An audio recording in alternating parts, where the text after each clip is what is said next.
Hello, this is Indo World Cup Daily coming to you from the New Zealand training centre here on the outskirts of Paris at the start of such a massive week. This is some setup here, Rory, isn't it? It's beautiful, yeah. It's kind of a massive sports complex. I'm not quite sure where we are. We've just followed Google Maps all the way from Ireland training in the middle of, I think, Parc des Vincent. Like it's all set up for the Olympics next year. It's a big training centre. It's like maybe a bit like Abbottstown, but maybe a little bit more picturesque. You've got Sam Kane and Shannon Frizzell, I think that is, doing some shuttle runs in the background. And yeah, we're just getting a glimpse of we got a bit more of Ireland training earlier on. We've a bit more of a sense of where they're at in terms of their injuries and stuff. We'll talk to New Zealand a little bit later, but yeah, nice to see the All Blacks up close and personal. Yeah, as you said, we made the rush across Paris from Ireland training this morning. Matt Hansen was watching from the stand.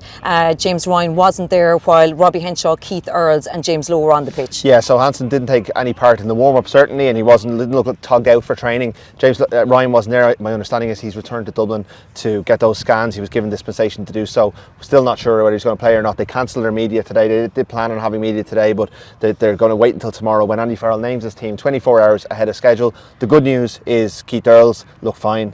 James Lowe was wearing a white bib, which usually shows that this player shouldn't be hit for contact. I presume that's just to kind of keep that eye safe. And Robbie Henshaw was a late arrival at training, but he jogged onto the pitch, happy as Larry. So yeah. Huge recovery. We don't know what he did once he was out there. I still think it's very early for Robbie Henshaw to make a return, given the way Andy Farrell was talking about him last week. But still, those three players will be quite key. My sense is that Earls will probably be next in line if Hansen doesn't make it. With the team being named 24 hours earlier, he really has to train tomorrow morning if there's any hope for him playing. And would you risk him? A calf, a soft tissue injury, recovering that quickly in 7 days.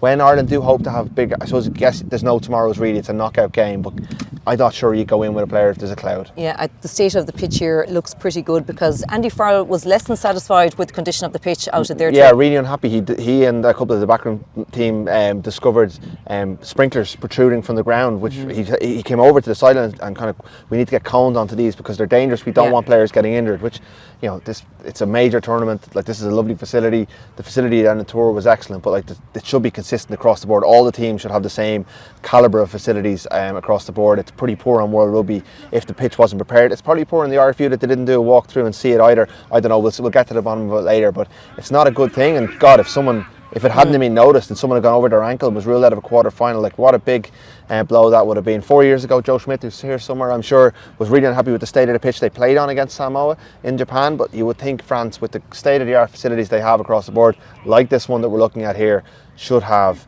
4 pitches for the 4 teams in Paris that are up to scratch. Okay, well, we've got a very short vision access here, so we better run. But Will and Luke will be back more on the Left Wing podcast as they look ahead to this weekend's World Cup quarter-final.